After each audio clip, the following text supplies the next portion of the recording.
Hi, everyone. This is Marilyn Palmer, the founder of Minorities Who Are Astonishingly Driven Scientists. And with me, I have Miss Katharyne Tedford. So, hi, Miss Tedford. Can you tell everyone a little bit about yourself? Sure. I'm Katharyne Tedford. I'm the OSHA Compliance Officer here at Winthrop University. I went to Clemson University a long time ago. I have a bachelor's degree in biochemistry, and I've got sort of an unusual background. I've worked in manufacturing and R&D. I worked at the Hale Gold Mine for a while, and I've worked at a local manufacturing facility as well prior to coming here. And right now I'm responsible for campus safety, workers' compensation, try to keep up with the chemical inventory on campus, hazardous waste, worker safety and things like that, just to sort of give you an overview of what I do. All right. Well, thank you so much. So what inspired you to go into the field of STEM? Well, back when I was in school, we didn't call it STEM. It was just sort of like, do you want to do biology or do you want to do chemistry? So I kind of liked both of them in high school. I liked my teachers I had in high school, so when I went to Clemson, they had a biochemistry major, so that was sort of like biology and chemistry, so that's sort of why I chose that. So if I had to do it over again, I'm not sure if I would have chosen. I would have done the same thing, but maybe would have done a little bit different path. There just seems like there's a lot more opportunities now than there were when I graduated from school. So when I got done, I just sort of applied for a job and took it and started doing lab work, and didn't really know exactly what I wanted to do. It seems like today young students have a whole lot more resources at their disposal to maybe kind of try to figure out what they want to do or maybe figure out what they don't want to do. And back when I was in school, it didn't seem like that was quite as available. So I'm sort of envious of the students now because you got more resources at your disposal, it seems like. Yeah. And I know a lot of women who are in STEM. I've talked to, quite a few women, and they've said that they've faced some challenges with men thinking that they were inferior to them. Right. And, of course, now there are a lot more women coming forward and being strong and putting their foot down.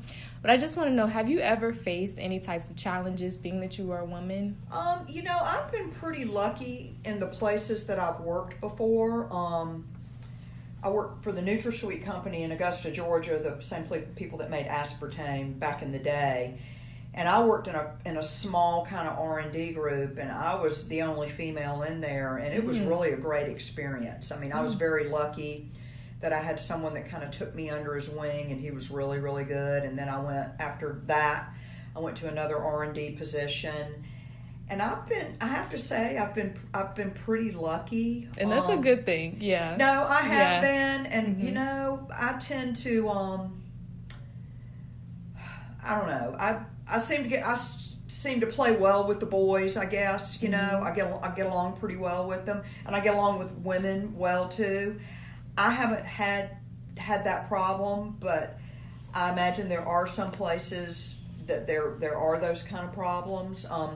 I know sometimes there are pecking orders within certain organizations between lab and chemistry folks and like the engineers, and sometimes that doesn't matter if you're male or female. That's just like engineer, chemistry, or something like that. So, but I have to say, male, I haven't had that, and I guess I've just been lucky, or maybe I just don't let things bother me too much, and if something could be perceived as that,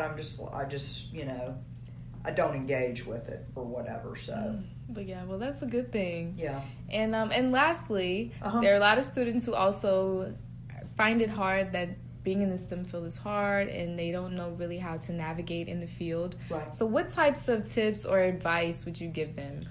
I think if you can find a professor or two that you can really connect with and find somebody to mentor with, or even a professional person in a field, like if you could intern somewhere or job shadow, that would be very, very beneficial, and then they could give you some tips of the trade too.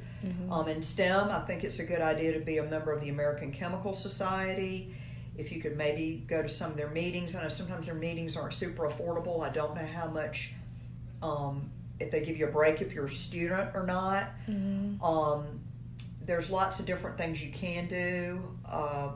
Once you are out working, the American Society of Quality is a really good field to go into. And that's not even just for STEM, but that's for any really type of job. So, but I think if you could find a couple of people that, you could really connect with and ask them some questions and find out if you want to go into research, talk to some professors, find out what their research is. Or if you can get internships or job shadow or something like that. That, to me, is really, really helpful. They just really didn't have too many of those types of opportunities when I was in school. It seemed like that those were mostly for engineers when I was at school, whereas now I think there may be more opportunities to job shadow or do internships. Okay. Oh, and I'm sorry. I know I said that was the last question, but I have one question because I know for me, it's hard balancing between classes and then still trying to have a social life, but still trying to keep your mental together. So how do you balance, or how have you balanced in the Well, it is hard in STEM because with the labs are quite time consuming. Yeah. Because, if you're in STEM, you have at least 2 a semester, or you may have 3. And then just the 3 hours that you're going to lab, and then it's whatever time outside of that you've got to do lab report and the calculations and the write-up.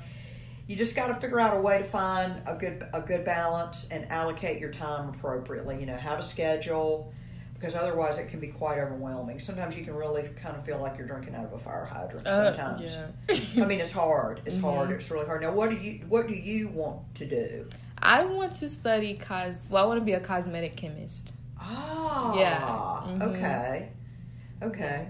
You should go work for like Burt's Bees or something. I know, that would be good. There's somebody from my daughter's high school did packaging science at Clemson, and he took an internship at Burt's Bees, and I think he's working for them now. Okay, so he did the packaging aspect of it, like the packaging of it. So, but you could be a cosmetic chemist. That would be pretty cool, and I guess you would just have to reach out and find out those connections of somebody that works there. Yeah, maybe I can email someone.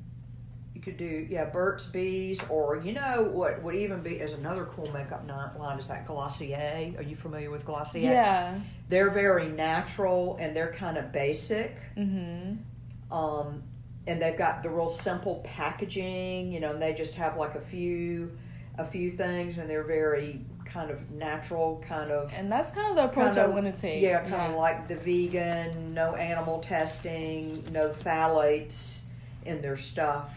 And that might be one thing, is maybe to Google some makeup and skincare lines that focus on that, and then see, are you on LinkedIn? Yes. And maybe if there's a way you could do a search on LinkedIn and search some of those companies and see if you're connected to anybody that could be connected to somebody with them, and then maybe you could try to get an introduction. I've kind of done that and gone in the back door some ways if I've seen a job or something that I've wanted, and said, hey, I found this job, and I see that you work for this company. If I give you my resume, do you think you could get it on their desk or something? But you could at least pick somebody's brain or something like that, because there's several new makeup lines out now that are kind of going more towards sustainable, or no animal testing, or vegan, or less harsh chemicals and stuff like that. So thank you so much for the tips and getting this. I'll definitely contact them. And it might be that sometimes if you just follow them, here's something you can do. If you follow them on Instagram and even just did something like had a picture of yourself and hashtagged like whatever their makeup is or their lip thing, sometimes if you do that enough, you'll get their attention, and you can get an in that way on social media. The only reason I say that is because my daughter tends to kind of do some things, like that. Like if she's wearing something of somebody, she'll hashtag it, and you could do something like that. Especially if you did sort of like a cool picture or something. I might be like, oh, wow, yeah. Who's this girl? Let's see what she's about. Yeah, exactly. You could, you could do something like that. And sometimes, there's more than one way to skin a cat. Yeah. So sometimes you just have to get kind of creative sometimes. And I don't know, and I would imagine that most of those, and a lot of times, I don't know that this is true, but there's a lot of places that manufacture a lot of different lines and then they just put a different label on it. And I don't know where those places are. I don't know where most of those manufacturing facilities. I'm going to guess they're probably not in South Carolina. They're probably maybe up north in California. I don't know, but you could do a little digging and find out maybe.